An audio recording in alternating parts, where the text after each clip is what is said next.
Prismo, you really have to clean your litter box constantly or the whole place reeks. I don't appreciate that. Stinking up the books. Let's go check in on your baby. Hello, squirrel. What are you up to? The keeper of the books. Hello, squirrel. We're looking at the science section. That bottom shelf is actually Lake Powell, Glen Canyon. But those three are science.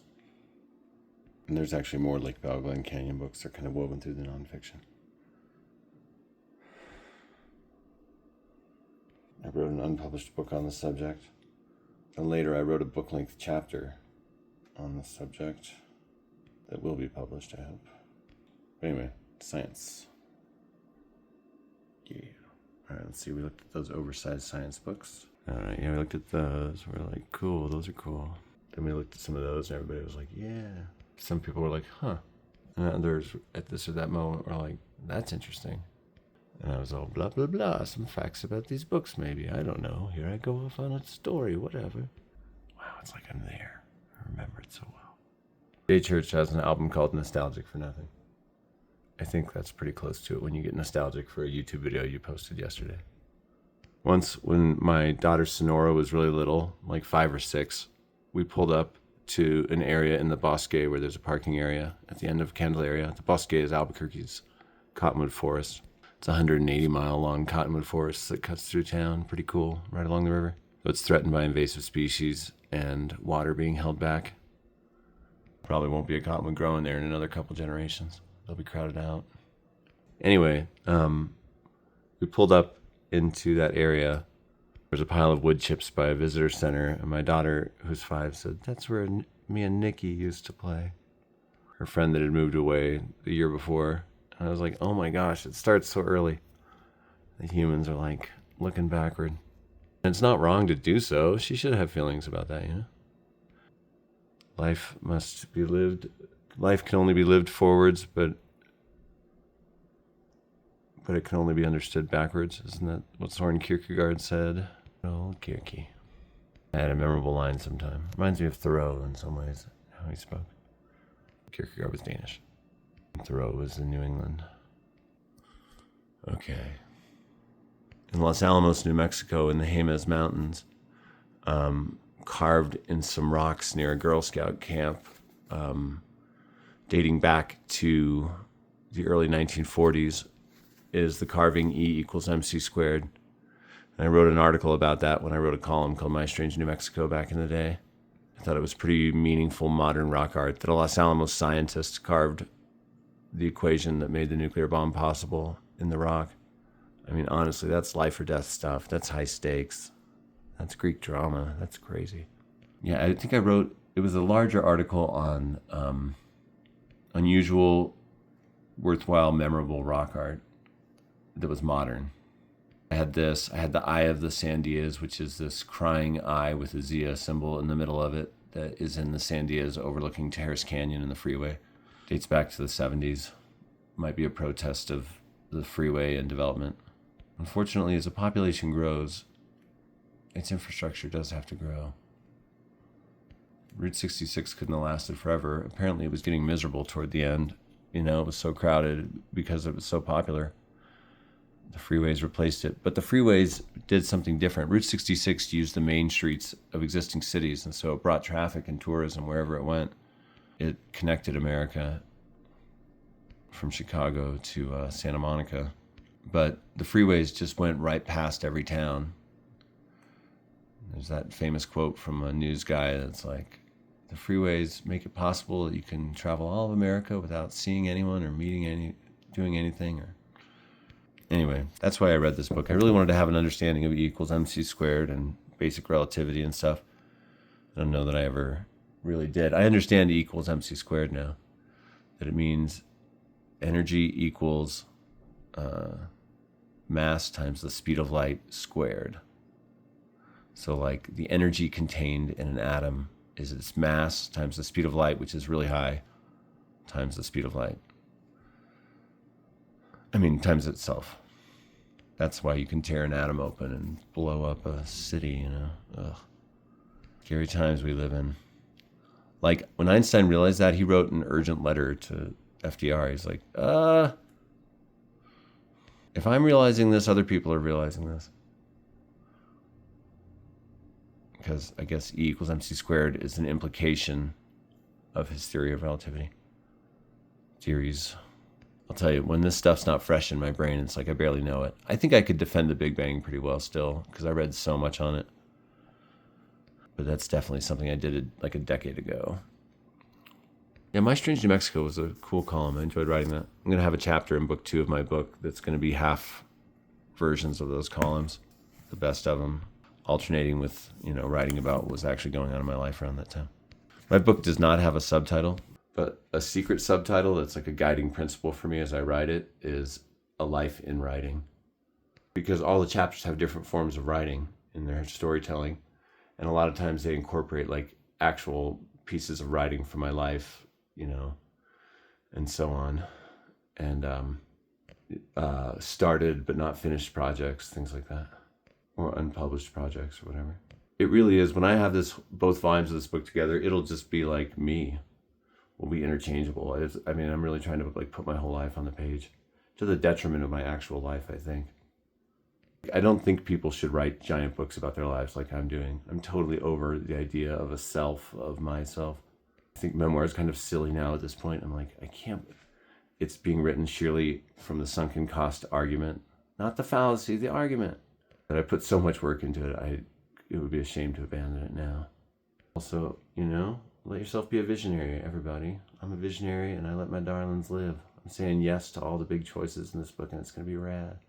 Or whatever. Melville died with a bunch of unsold copies in his closet of Moby Dicks, so, you do it for the love of the game. Being an artist is easy, someone said. All you have to give is your whole life. I've suffered for my art. I've gone to the bottom of everything. I've crawled inside my own skin and worn it around. Cats, I'm just so disgusted by how bad you smell right now. I'm going to have to spend the next 2 hours just I can't believe you're bathing yourself, because my impression is you don't care about hygiene. I'm sorry, squirrel. I'm sorry, Prisma. Anyway, I love small or big books on small topics. And E equals mc squared is not a small topic. And in fact, it takes a book to kind of explain it all. I also wrote The Secret House. I can never find that. Where did I put it somewhere else or something?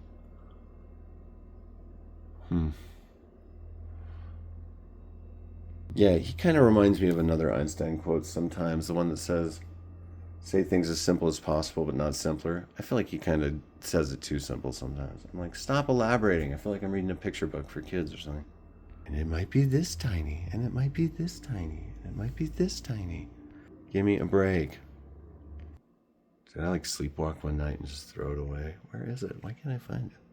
Oh, mumbling. Get this crap out of my house. Anyway, this guy also wrote The Secret House. And you got to have books like that for what they're about, You got to know those things. How can you possibly live a good life unless you know that you're completely covered in microscopic organisms eating your flesh, It helps you sleep at night and be comfortable. Having knowledge, right? No. Well, that's what it is. I moved sections. I moved it to science. Yeah, David Bodanis. Guess I have and have kept 2 of his books, so I must like this guy as a writer. Complaints aside. It really does bug me when authors do that cutesy-wootsy, stooping down voice. Other static comes from lightning strikes on distant continents, which send electromagnetic pulses through the upper atmosphere that travel across deserts and seas into the bedside radio. All are received and passed over and ignored in the hunt for the right station. Hey. Oh, yeah, listening to radio static. That's cool. Yeah, I love detailed stuff like that. When I wrote my essay, The Speed of Grass, The Speed of Us, describing 1/60th of 1 second, or the amount of time it takes to take a digital photo with a particular camera from the early 2000s, I researched stuff like this like crazy. I remember reading this book during that time, actually. Because I had to talk about things like, how much did grass grow in that much time? How much does blood flow? How far does light travel? If every micro instant is just a domino from the previous, is free will an illusion? Do you make any choices within those tiny units of time?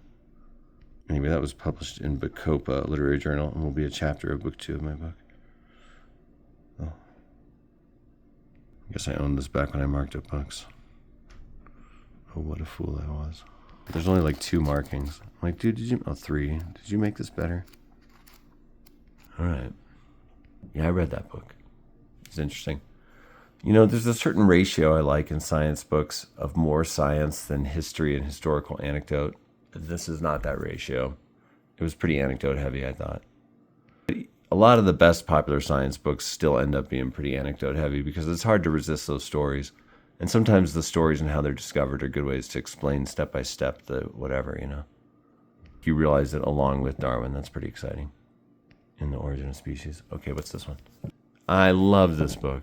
I remember reading this all over. I remember reading this while pushing a stroller around with little kids falling asleep at the zoo. I mean, it blew my mind. It's such a good idea. Just like, let's describe the condition of the universe. I really, during my year of only reading about the Big Bang, which was like just a challenge, fun year for me, I like to read by theme sometimes. Get more out of it. If you read, I read somewhere, there's like a scientific conclusion on it. There's like a science. If you read something like 6 times, you hear it repeated about that, you're going to remember it. So read 10 books on something. You'll be an expert, at least for a while. It'll enrich your life. And I learned so much and got to think really big thoughts that challenged me and added effervescence and excitement to my life. Perspective and context and just like the light of what is, as James Agee would say. James Gleick, author of Chaos, liked it. What luck that the universe has Tim Ferriss to report on its condition. Yeah, wake up to find out that you are the eyes of the world, as Grateful Dead sang, and you are the universe looking at itself, as Carl Sagan pointed out. Finally, the universe has made sentient aspects of itself so that it can behold itself. And here we are, and that's one reason the books are so cool. We're like, woo! Transmuting information and knowledge across time. It's a party. That's like a centuries-long party. A lively conversation in a cosmic room.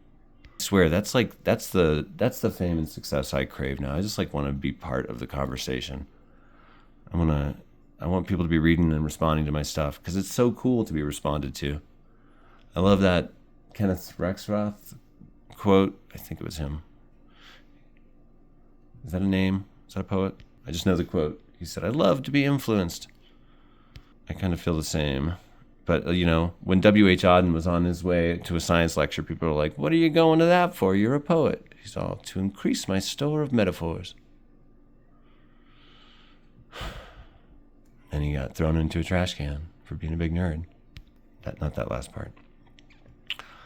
But the story is rooted in nonfiction. When I was, what grade was I in? Like 2nd grade, 3rd grade. I was walking home from school in Vienna, Austria, and I thought I saw, I don't know, I got into a dumpster for some reason and was like exploring around, looking at stuff, just a weird kid. And suddenly I looked up and there was like a whole gang around the whole edge of it. And I was like, oh no. And they slingshotted me with rocks until I was unconscious. And I woke up sticky and crusty in a pool of my own blood and dumpster juice.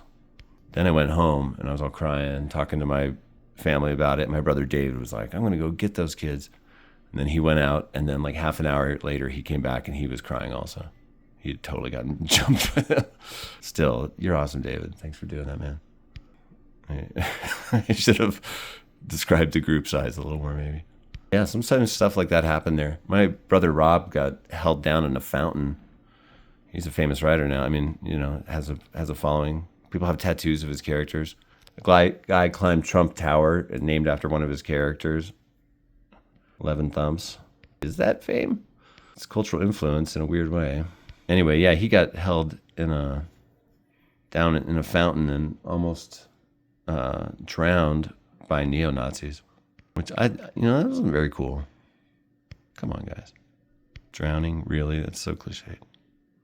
An amazing chapter. Could have underlined it all. Could have underlined every chapter.